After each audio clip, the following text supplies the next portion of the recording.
people are taught that American democracy corrected itself after the Civil War. White officials stand on courthouse steps, speaking calmly about restored order and reconciliation. Black men walk past them in pressed coats, ballots folded carefully in jacket pockets. The belief holds that violence receded once the war ended. Power appears settled. White newspaper editors sit indoors, sleeves rolled, discussing election outcomes with restrained irritation. The presses wait silent behind them. Across town, black community leaders meet openly, voices measured, lists of voters on the table. This coexistence is documented as stability. It is not described as a threat. City officials approve permits without incident. Police patrol mixed neighborhoods without incident. Businesses open on time. Schools operate normally. The absence of chaos is mistaken for acceptance. Inside Wilmington, black citizens hold elected office. They pass ordinances. They hire clerks. They issue instructions to white subordinates without raising their voices. This detail will later disappear from textbooks. White businessmen exchange letters with state leaders, noting discomfort rather than danger. They describe embarrassment. They describe humiliation. They do not describe crime. A white politician addresses a crowd, his hands resting flat on a podium. He speaks of protecting civilization. The crowd listens without shouting. Armed men stand at the edges, visible, disciplined, patient. No date is announced as decisive. No order is declared publicly, but meetings multiply behind closed doors. A black newspaper editor reviews tomorrow's issue with a printer beside him. The article names officials directly. The tone is restrained. The facts are checkable. Across town, white editors mark Pasadeus in red pencil. They circle sentences. They discuss consequences rather than rebuttals. The accepted belief says political disputes are resolved at the ballot box. Here, ballots have already shifted power. The response is not a legal challenge. It is coordination. White leaders gather in offices and homes, removing coats, loosening collars. Maps stay folded. Lists are spoken aloud. Roles are assigned without writing. A local militia captain listens quietly, nodding once. His rifle remains leaned against the wall. No one asks if force is legal. Black officials continue attending council meetings. They vote. They sign documents. They assume continuity. White newspapers print editorials, warning of disorder. No disorder is shown. The warning functions as permission. Men in civilian clothes begin drilling outside city limits. They practiced formations. They test commands. Observers describe this as civic enthusiasm. Black residents notice unfamiliar faces at street corners. They do not confront them. They record patterns. A black alderman asks the police chief about increased patrols. The answer is vague. The tone remains polite. White political clubs increase membership overnight. Names are added by hand. Dues are waived. A meeting is held at a warehouse. The doors are closed. Weapons are stacked neatly along the wall. Speeches are short. The goal is stated plainly. Remove the government. No one corrects the language. No one questions the feasibility. This is not imagined as rebellion. It is framed as a restoration. Black newspaper offices are watched. The paper is noticed footsteps slowing outside. Delivery boys are questioned casually. A black editor chooses not to run an additional column. He senses timing has shifted. White leaders draft a declaration demanding resignations. It is meant to be read aloud. No black official is consulted. The morning arrives clear. Church bells ring. Shops open. White men assemble in public view, rifles carried openly. Police officers step aside rather than intervene. A black postal worker pauses mid-route, watching the crowd pass. He adjusts his grip on the mail bag. He continues walking. The declaration is read. The language is absolute. It claims necessity. Black officials refuse quietly. They cite elections. They cite the law. The refusal is not debated. It is interpreted as defiance. White leaders step back. Armed men step forward. A black newspaper office is approached deliberately. No one runs. No warnings are shouted. Windows shatter inward. Presses are destroyed methodically. Papers burn where they stand. Black staff escape through the back exits. They do not fire weapons. They do not return. The message is clear without being spoken.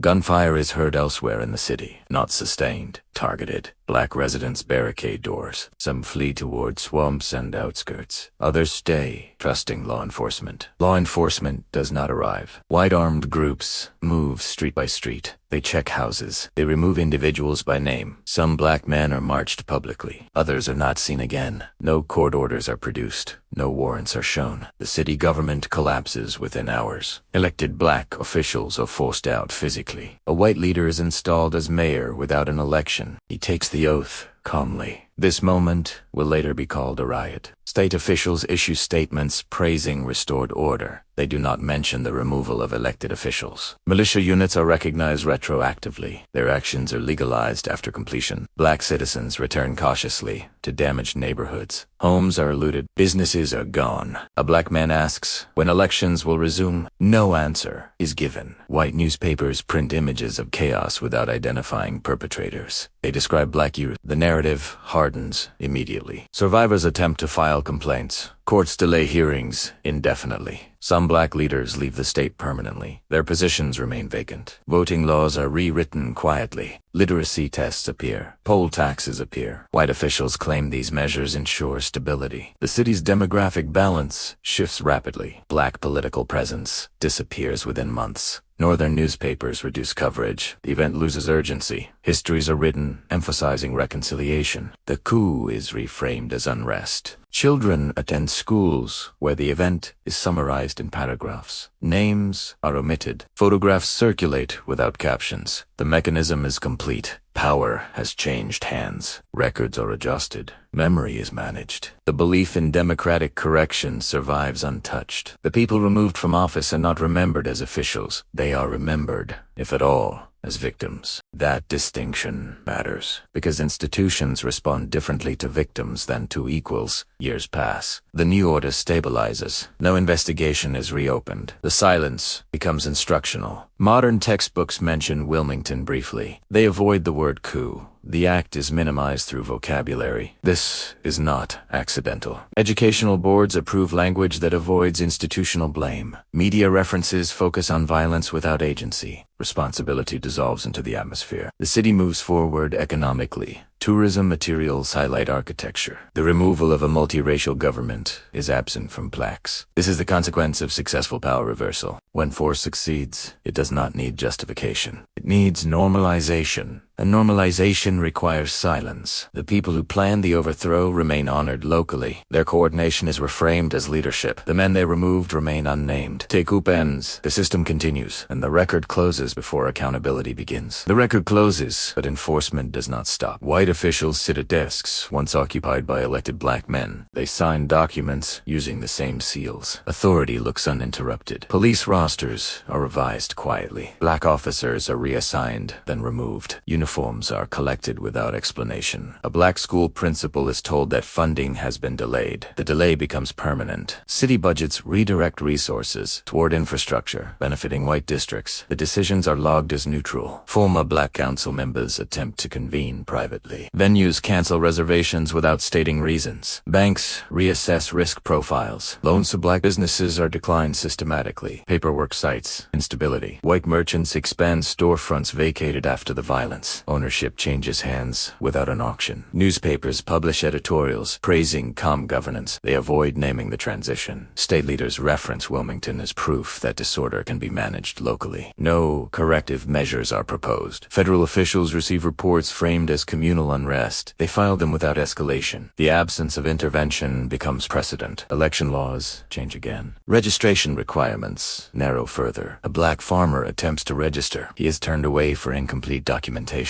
White registrars approve familiar names without scrutiny. The electorate reshapes itself without public announcement. Political power consolidates within months. No resistance is recorded. The absence of resistance is cited as consent. A monument is proposed years later. Its inscription avoids dates. It avoids causes. Tour guides describe the period as turbulent. They emphasize recovery. Children grow up hearing fragments. In classrooms, teachers pause briefly on Wilmington. They describe it as a race riot. Students are taught that riots emerge spontaneously. They are not taught organization. The word coup is never introduced. Archives contain affidavits never referenced publicly. Names remain indexed but unused. Historians debate tone rather than responsibility. The narrative stabilizes into abstraction. Outside North Carolina, the event fades further. American democracy is described as imperfect, but Wilmington does not fit, so Wilmington is softened. Decades pass. The city grows. Economic gaps widen predictably. Urban planning decisions isolate former black neighborhoods. Highways cut through them. Property values shift. These outcomes are treated as unrelated. Modern officials discuss equity initiatives. They reference present conditions without tracing the origin. The line connecting the removal of power to generational consequences remains severed. Media discussions frame disparities as cultural. The original action disappears entirely. Meanwhile, the legal mechanisms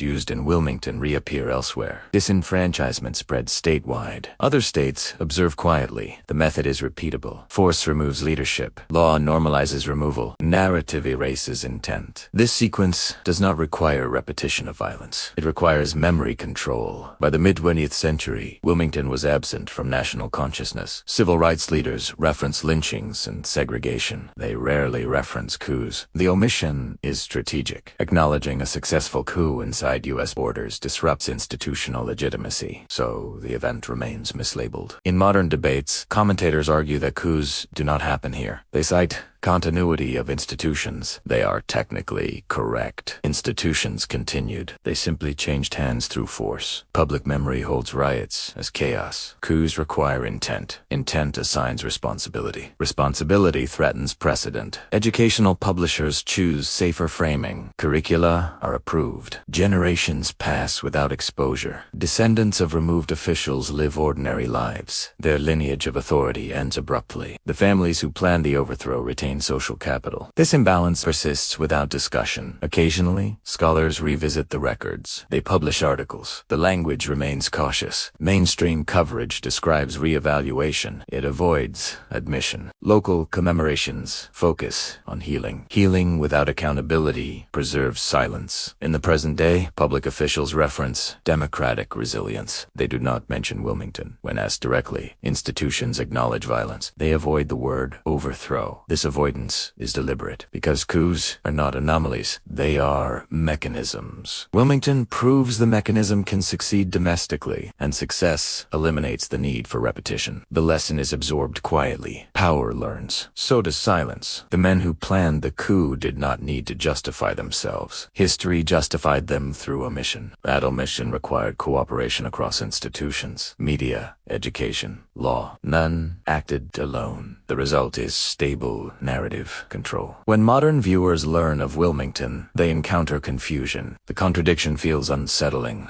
That reaction is appropriate because this history was not lost. It was managed, not by erasing records, by reframing meaning. The successful coup does not end with gunfire. It ends when vocabulary changes, when responsibility dissolves, when outcomes remain, but causes dissipate. Wilmington stands as evidence that American democracy did not always correct itself. Sometimes it adapts to force and then taught itself to forget. The people removed from power never returned. The institutions that enabled removal remain. That imbalance defines continuity. This is not ancient history. This is a structure, and it remains intact.